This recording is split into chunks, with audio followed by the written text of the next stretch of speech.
गौतम बुद्ध अपने प्रवचनों में अपने शिष्यों को बहुत सी कथाएं सुनाते थे। यह कथा भी उन्हीं में से एक है। कभी किसी काल में नगर में राम और श्याम नाम के दो धनी व्यापारी रहते थे। वे दोनों ही अपने धन और वैभव का बड़ा प्रदर्शन करते थे।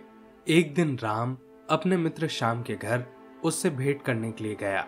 राम ने देखा कि श्याम का घर बहुत विशाल और 3 मंजिला था।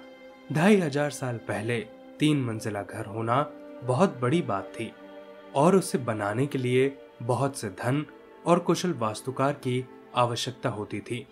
राम ने यह भी देखा कि नगर के सभी निवासी श्याम के घर को बड़े विस्मय से देखते थे और उसकी बढ़ाई भी करते थे।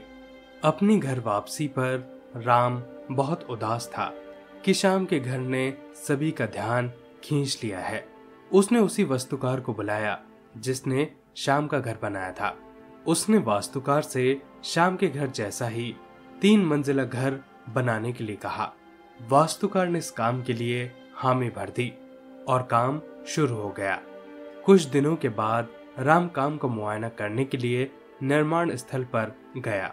जब उसने नींव खोदे जाने के लिए मजदूरों को गहरा गड्ढा खोदते देखा तो वास्तुकार को बुलाया और पूछा कि इतना गहरा गड्ढा क्यों खोदा जा रहा है।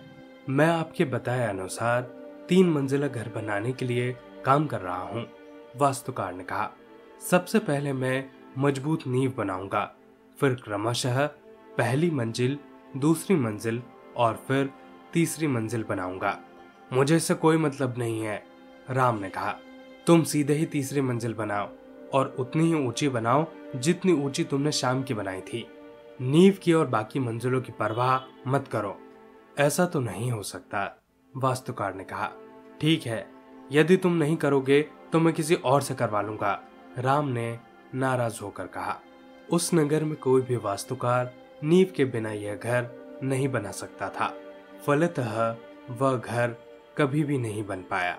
अतः किसी भी बड़े कार्य को संपन्न करने के लिए उसकी नींव सबसे मजबूत बनानी चाहिए एवं काम को योजनाबद्ध तरीके से किया जाना चाहिए।